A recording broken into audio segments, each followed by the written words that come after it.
There is nothing. So we looked at full adder, and full adder is nothing but so again, start thinking as I told you before, right? In this class, start drawing block diagrams as much as possible. I mean, this will be a good exercise when you're doing the. I'm therefore looking forward for you guys doing the design assignment, because it'll be a good real life study for you to design a real life application. But start thinking of block diagrams. So when you think about a full adder takes three inputs. So what are we doing? The whole thing, we are trying to make an adder. So we're trying to build a hierarchy into the adder, right? So we have 1 bit each from every 4-bit number or 8-bit number, what you're designing. And then I have a carry which is coming in from the previous bit where I've done. And then I define the sum and cout. And remember, sum at any bit is given by a combination, an XOR of. So this is your full adder, and your cout is nothing but a AND of individual. So I basically AIBI plus AICN plus BICN, right? So this is your SI, this is your cout. And then we also saw how to use, if you want to just use half adder, so that is another level of hierarchy, right? And so when you start writing Verilog code, again, it's a good thing to remember to write it hierarchical. When you write things hierarchical in your architecture, debug becomes very easy. So it's always a good style. A good engineer always writes everything hierarchical so that changes can be implemented well. Debug is easy to do. So, and so again, what we're doing essentially, just in case people are confused, is AI can be 0 or 1, BI is here. There is a C in coming from here, so you're adding all three. And so you get an SI and you get a C out, right? So again, this is a 1-bit addition. This is the most generic case of a 1-bit addition. So now how do you design a 4-bit adder with this, right?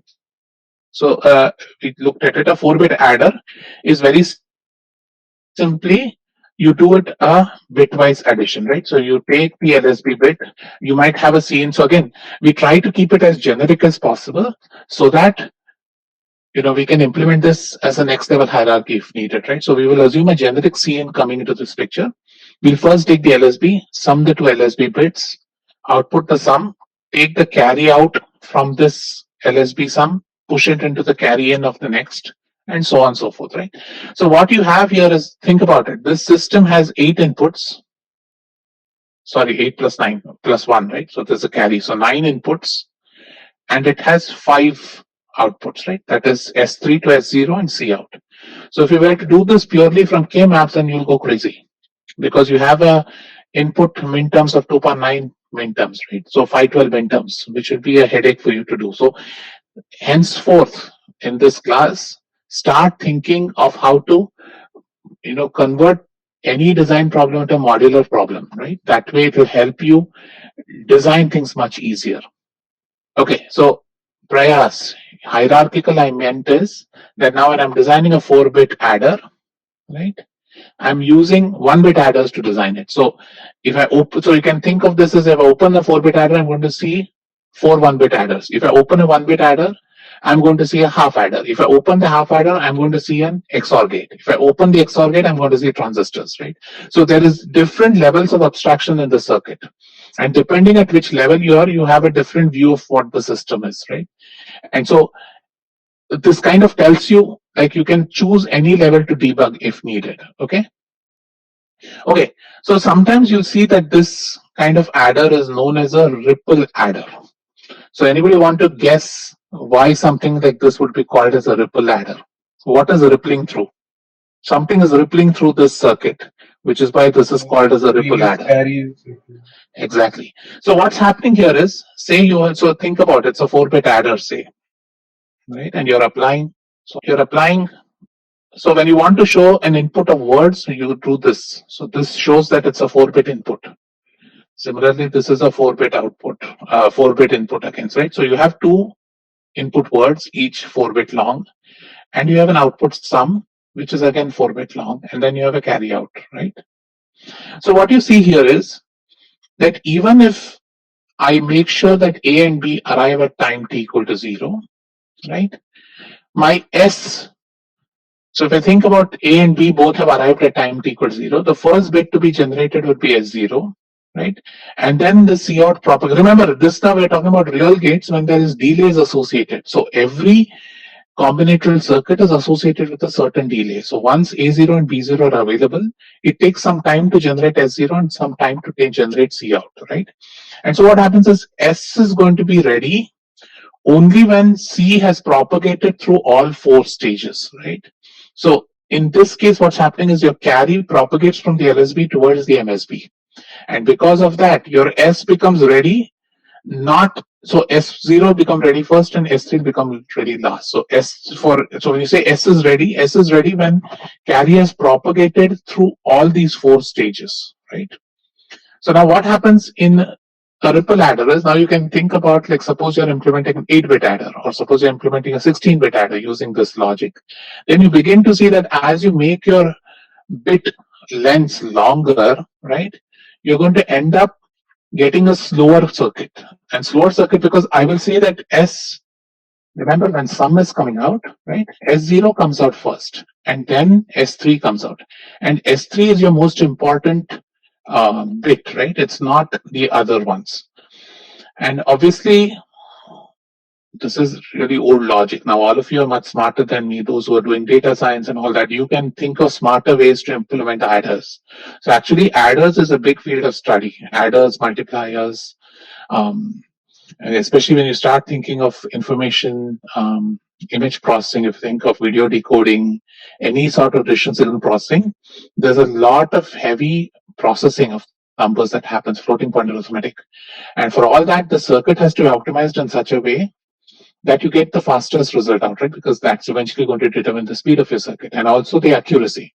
So we have this new field, and this has come up in the last, say, 10, 15 years, called approximate circuit design, which basically uses some learning from, machine learning or artificial intelligence and tries to come up with, okay, suppose I know most of the bits, can I make a sensible approximation of what that answer needs to be? So there's a huge part of circuit design which is known as approximate circuit design, which unfortunately will not be taught in your syllabus here, but there are electives which you can take to learn that. Okay. So what I want you to know is there are different ways of implementing an adder. So this is the simplest way of implementing an adder, and this is known as a ripple adder. So I'm going to show you one more implementation because your textbook goes through. But remember, these are all the simpler implementations. There are a lot of very elegant and very smart implementations, which if you guys have time later, not during the semester, it's a nice idea to go through and see what smart people are doing to get your circuits faster. So now let's think about the adder. So what's happening in the adder? The adder, the problem is that carry needs to propagate. So now let's think about the half adder. So if you think about an half adder, right? If I create a half adder with just AI and BI, so what will be its outputs? What will be the sum output and carry output? The sum output will be AI XOR BI, right? And the carry output will be AI BI, correct? Now, let's look at in a full adder, if you think about SI is given by AI cross XOR BI XOR CI. Right? Similarly, if I think about carry out, right? Carry out is given by A XOR B I, right? Times CI plus AI PI CI. If I write this in the expanded form using a half adder.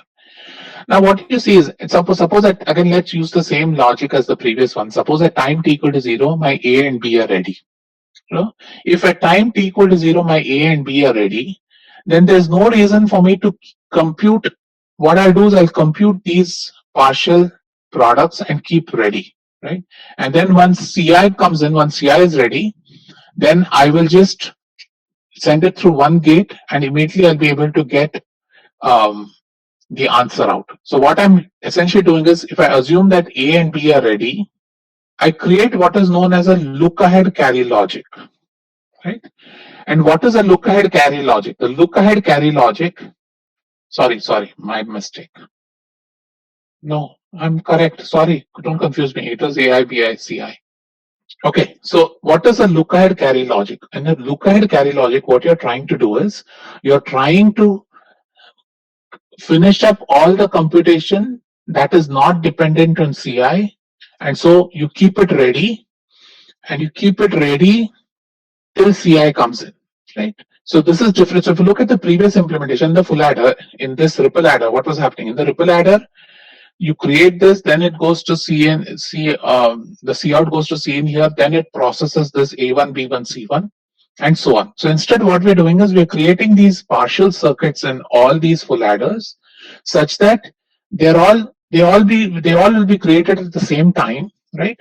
So that they'll be ready waiting for CI, and as soon as CI becomes ready, then they'll quickly flip and go to and create a C out. So this shaves your time simply because you're doing some prep work in parallel. And why is it shaving time? Because all these partial products are going to be done in parallel, right? And so what we define is we define one partial product known as PI, which is nothing but the output of this half adder, right? And we define another partial product, which is the AND of AIBI.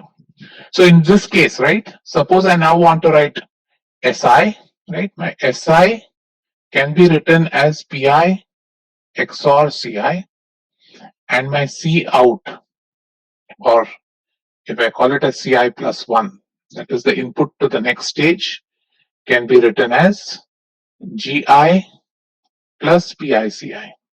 So what I'm doing is that these were the expressions for AI, BI, and CI, the sum and carry. What I'm now saying is that I'm going to define my sum as PI XOR CI. And so in the first full adder, it makes no difference, right? So let's see what happens. Let's say that C0 is my input carry. If C0 is my input carry, right, then what I'm going to say is my C1 is given by G0 plus P0 C0, right? Now when I see C2, my C2 will be given as G1 plus P1 C1, right? And C1 is also, so this can be written as G1 plus P1 into G0 plus P0 C0, which is given by G1. So what I'm saying now here is once C0 comes in, right, C1 will be created, and C2 can also be created. Only thing, it's going to be a longer circuit, so there'll be some delay associated. It's not going to happen at the same time, but it's going to be faster than a full adder, right? Similarly, if I write C3, I can write C3 as G2 plus P2 C2, and using the substitute one into the other, you get a series basically G2 plus P2 G1 plus P2 P1 G0 plus P2 P1 P0 G0. So what you're seeing right now is that I can create these functions for C1, C2, C3, which are dependent on these partial sums which can be created when A1, B1 are ready. And as soon as C0 comes, these three full adders these three components are essentially functioning in parallel, right? So now, unfortunately, however, if you see C1, right? So what we are essentially saying is that C1, it can directly be generated once C0 shows up. Now, the only problem is if you think about C1, C1 has to go through how many AND gates and OR gates? C1 has to go through one AND gate and one OR gate, right? This, you first create this product, then you create the OR gate. So it's 2-gate delay. If you think about something here, you'll have to go through again a larger AND gate here, another AND gate, and then an OR gate, right? So what you see is that while C1, C2, C3 all can be generated off C0, the time in which they're coming out is not going to be the same. So obviously C1 will be ready first, then C2, then C3.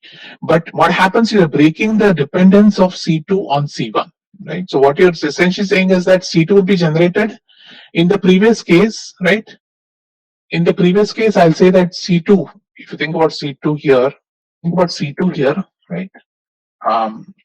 C2 is generated after C1 is generated, right?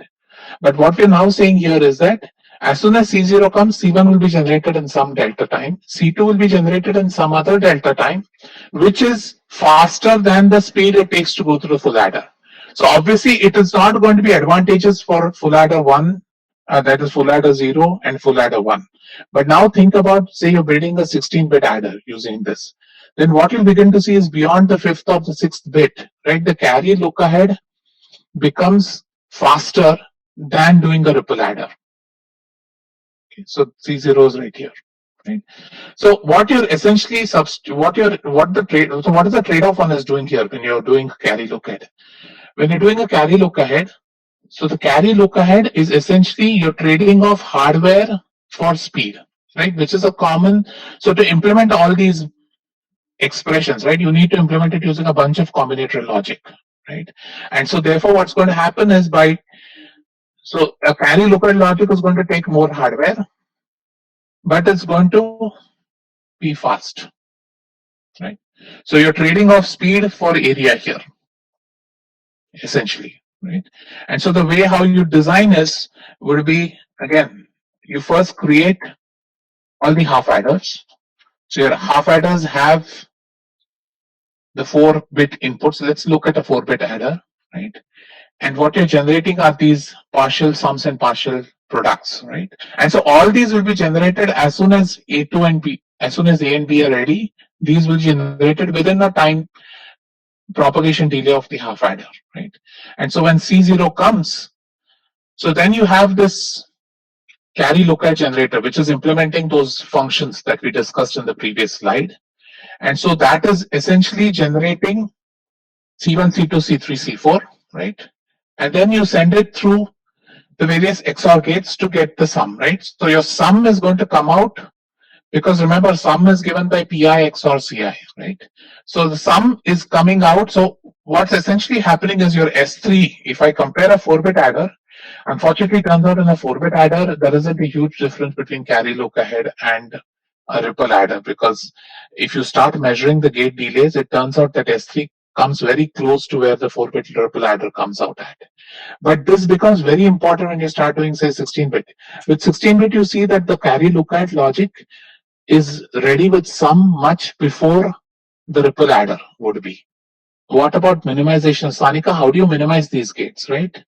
So again, you can, the problem with those expressions are already in the minimized form. You're not going to minimize them further than that. Right.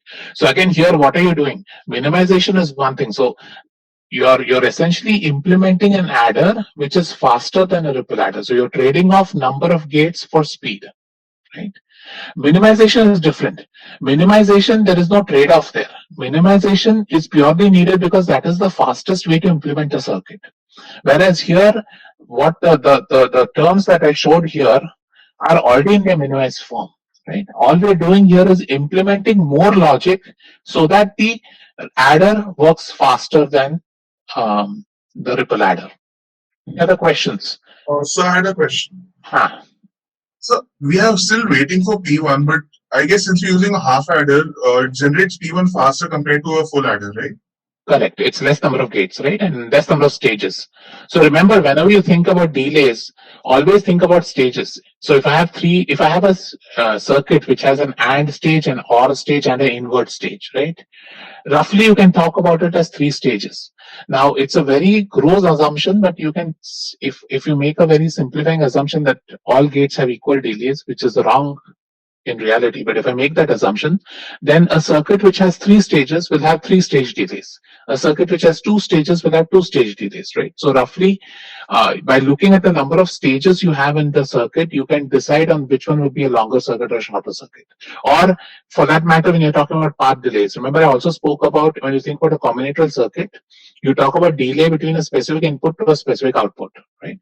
And so that also you'll have to see, okay, how many stages does this path travel through? So that gives you roughly an idea as to what the delay would be for that particular path. Okay. So as I'm saying again, this is not an advantageous design if you're doing a 4-bit adder, but It becomes advantageous when you want to build larger adders. So you'll almost see when you're doing a 64-bit adder, for example, nobody uses a ripple adder. Ripple adder is easy to teach in class to introductory digital design students, but that's about it. 64-bit adders are never implemented using ripple adders. They'll implement using carry-lookahead adders so that you get a very fast sum. Neil, what are we getting from the lookahead generator? The lookahead generator is nothing but implementing this logic. This logic for C1 to C3, all that is being implemented in this lookahead generator. Harsh, the expression is on the screen. C1 is G0 plus P0 C0.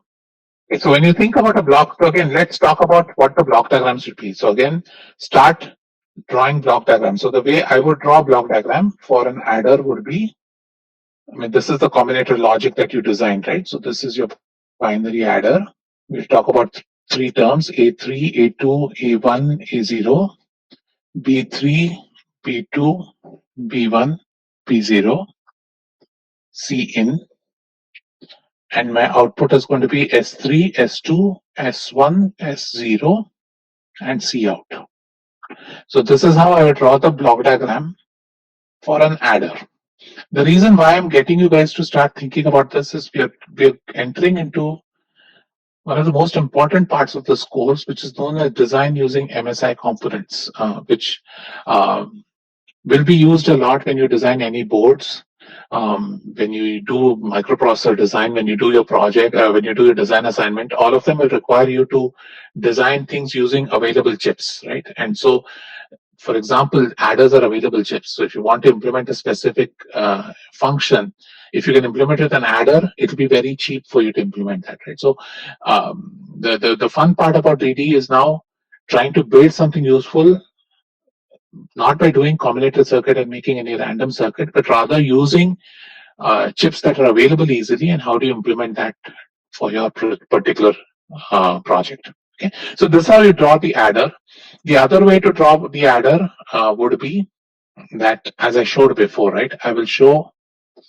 So when I show this, it means that this is a 4-bit word. This is a 4-bit word.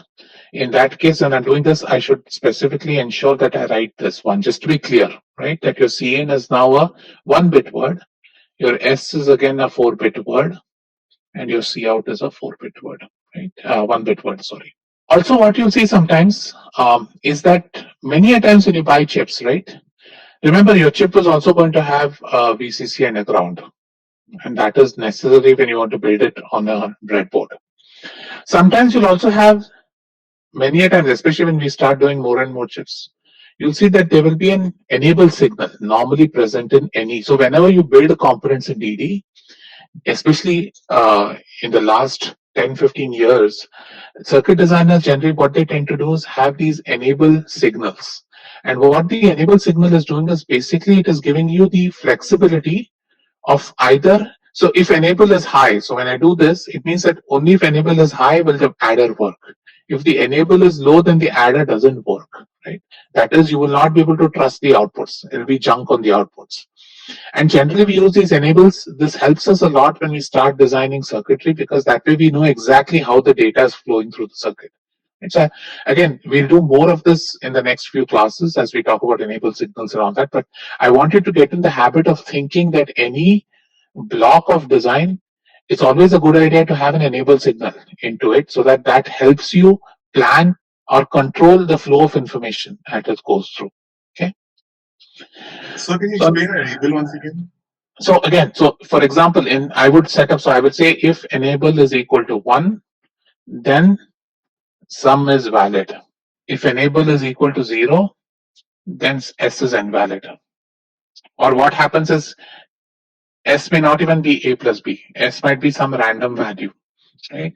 And that is because depending on the transistors used to design the circuit, they can have different values for floating nodes, right? So enable is kind of, so if I want to use this adder, right, I will first send an enable signal, ensure that the enable signal is on for all the time I need the adder to work, and then shut down the enable signal. So that way I know that if enable is on, I need to be very careful about what is the data on this 4 lines, because that is valid data.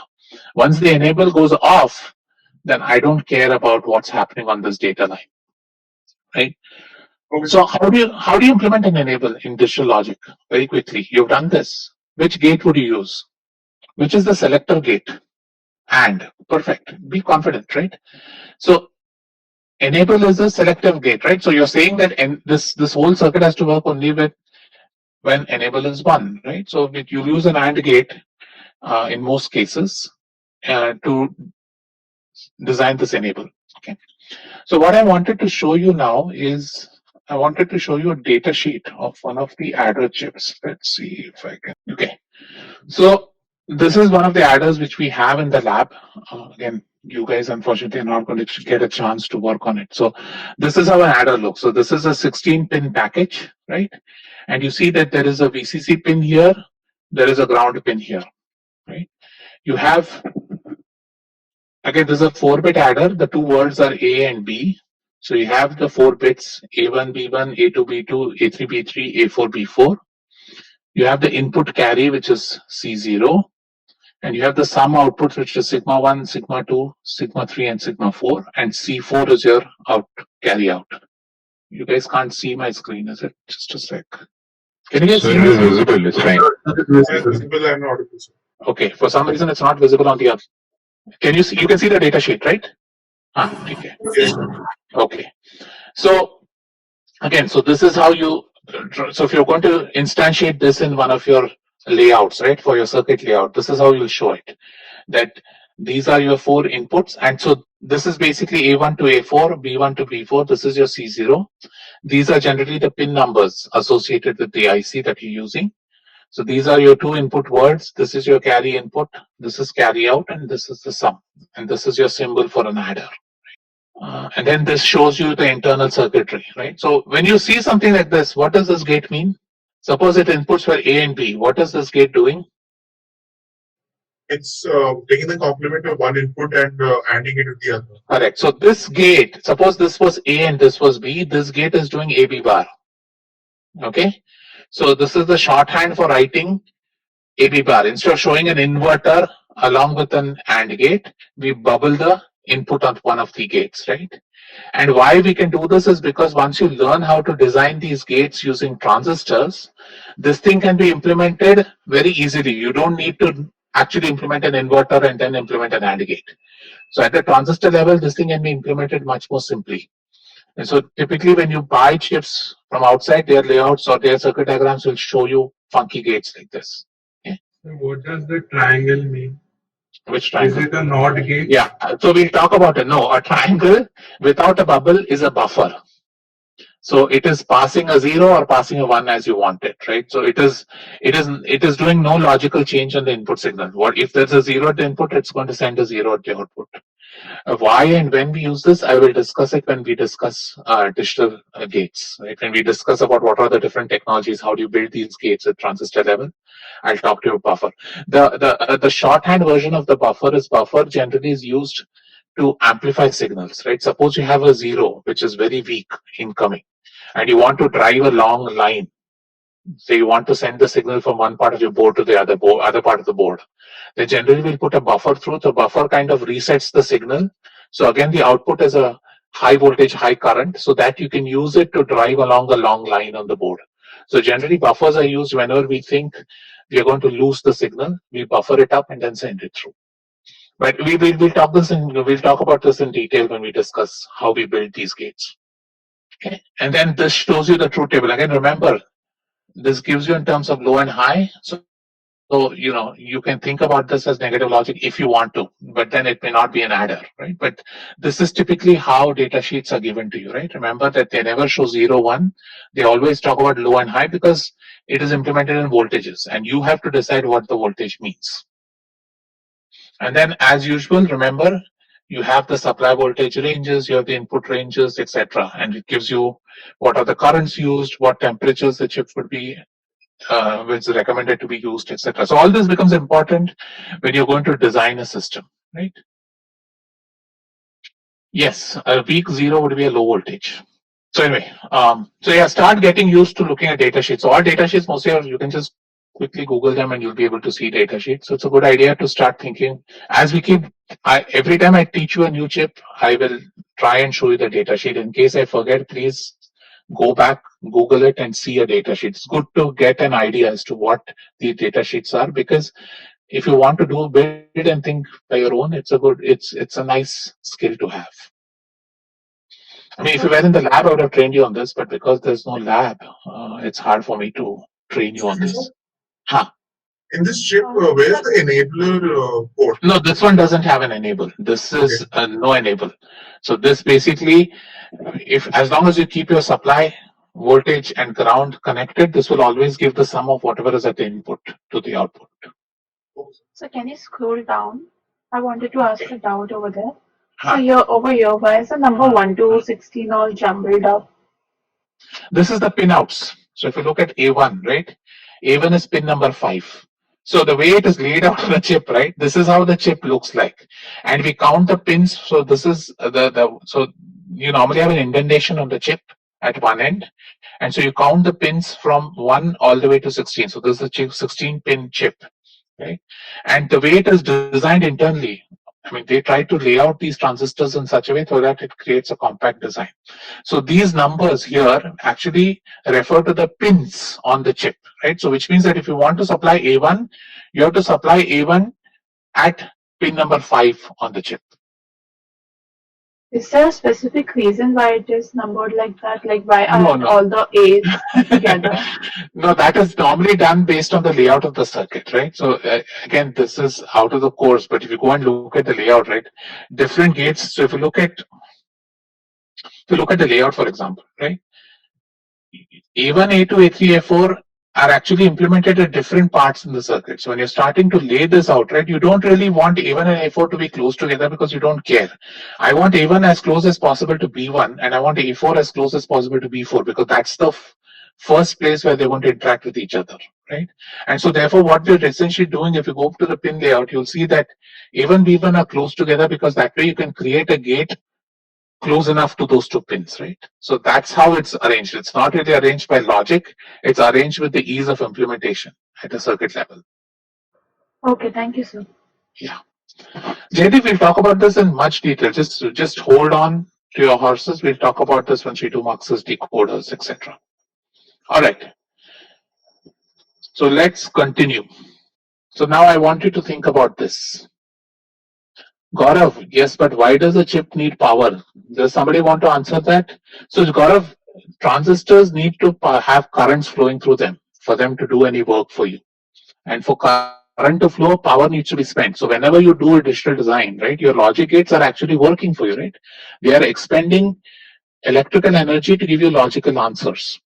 And so there is power is being burnt as you run a logic gate, and that power is coming from the supply voltage, right? So to get the chip to work, you have to supply it with an input power, and the VCC pin does that. You're basically supplying a voltage and current into the chip, and the ground is at the other end, and so as power is sunk into the chip, it operates and gives you logical outputs, right? So let's think about this. So anybody want to, now that you know an adder, using an adder, can you implement a subtractor?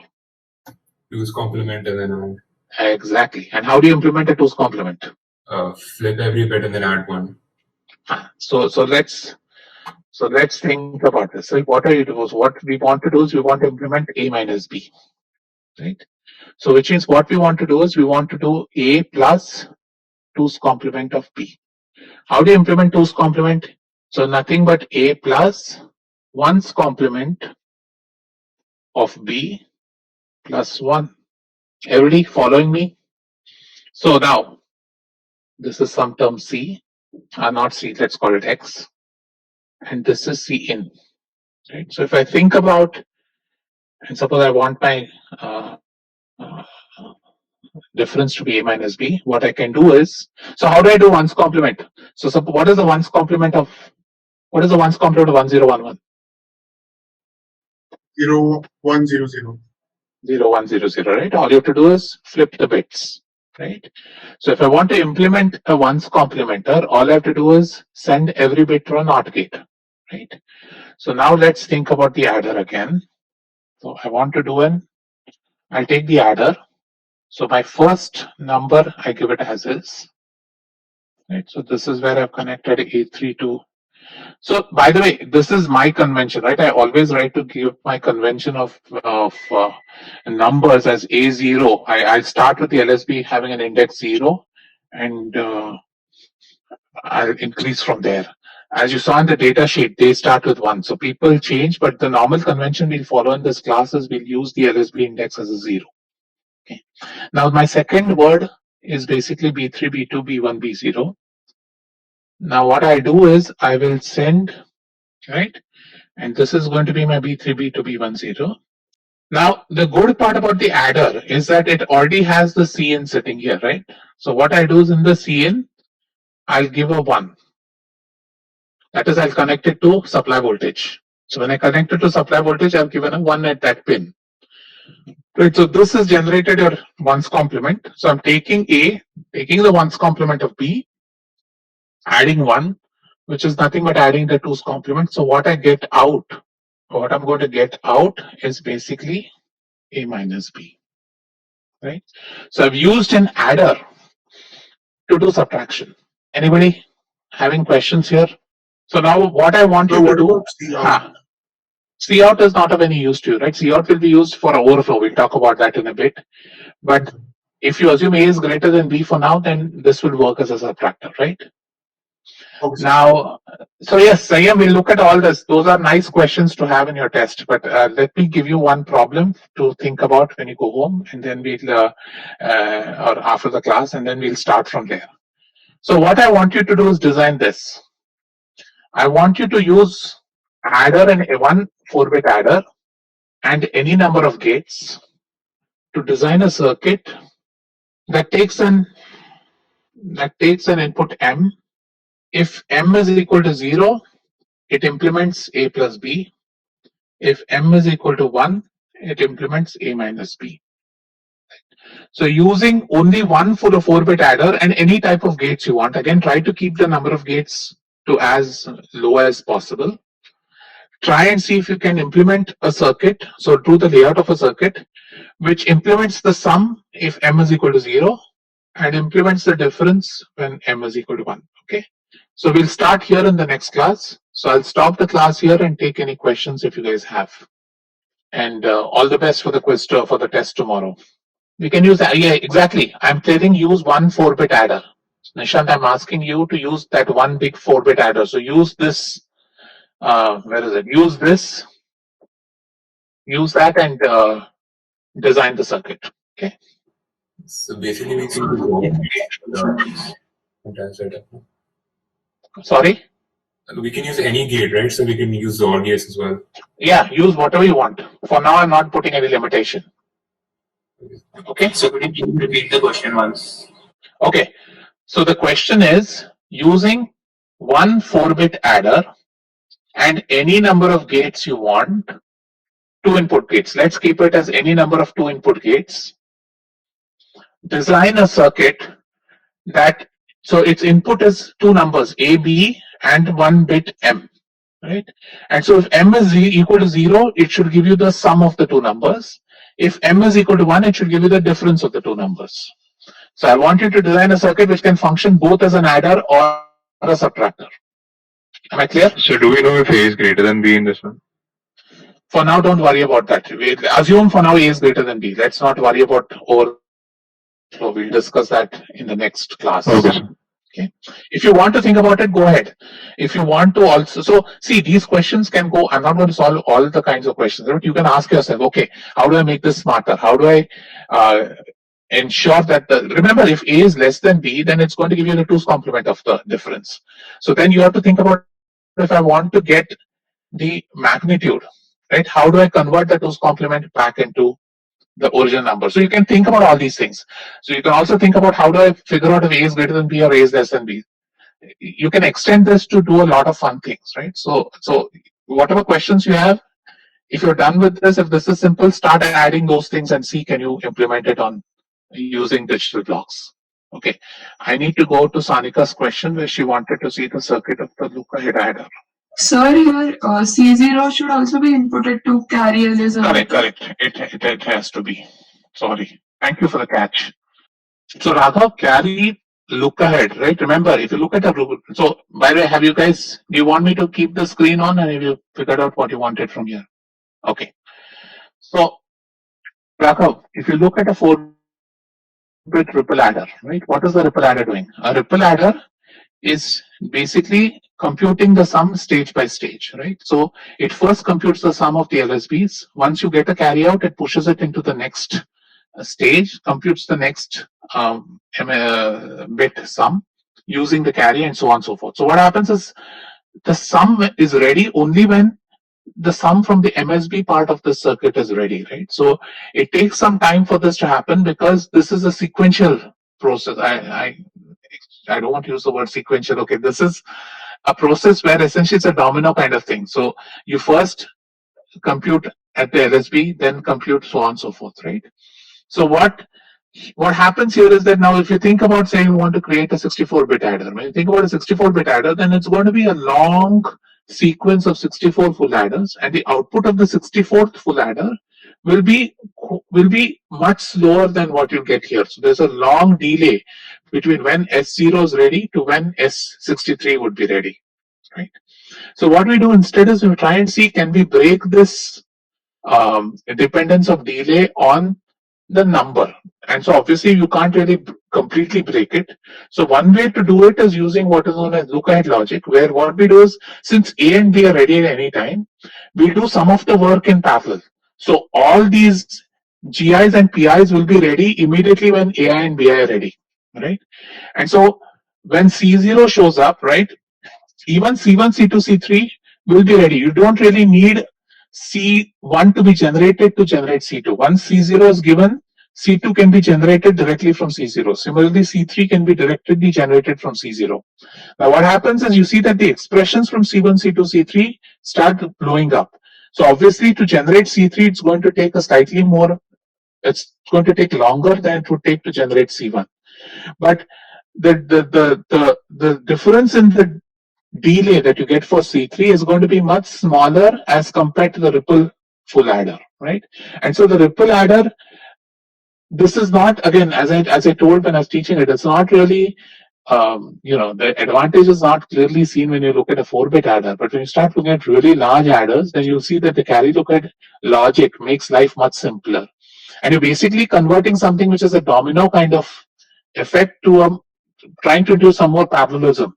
And so when you're introducing parallelism, essentially you're putting in more hardware. So what you're doing in a carry lookahead is you're trading off more hardware for faster speed. I hope I've clarified. So may I? Yeah, just like, let me go through the questions. Neil and Itihas, I'll come to you, okay? Sure. Okay. So Neil asked, we can insert another input, say D.